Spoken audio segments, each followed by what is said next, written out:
So guys, happy moment of the day is আমার Aegis Intercom ভালো হয়ে গেছে। Yo! ইয়ে! যে নীলের ব্লিঙ্ক করছে। এখন অপারেশন চলছিল, এখন সেলাই চলছে, যেটার জন্য এতদিন তোরসে গিয়েছিলাম কি আমাদের ব্লিঙ্ক হচ্ছে না। Look, it's blinking again.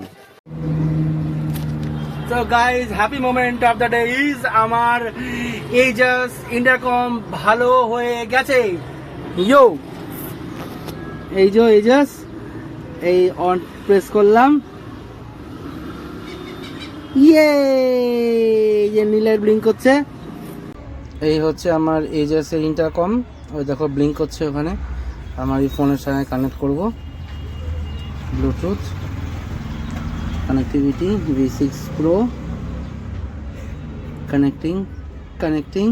Connected 100% battery. নাও এবার যদি তোমরাও V6 Pro ঠিক করতে চাও আমার সাথে কন্ট্যাক্ট করো, আমি তোমাকে সারিয়ে দেব। প্রাইসটা ইনবক্স করলে জানাবো, কারণ আমি খেটে খেটে খুঁজে বের করেছি।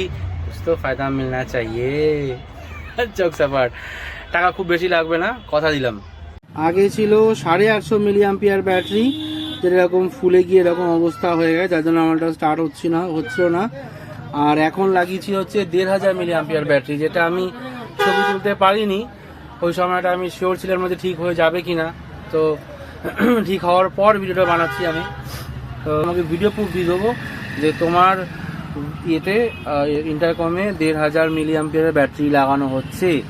সুতরাং ব্যাটারি ব্যাকআপ আশা করি বাড়বে, কারণ 850 থেকে 1500 হচ্ছে, ডাবল না হলেও ধারে কাছে দেখো।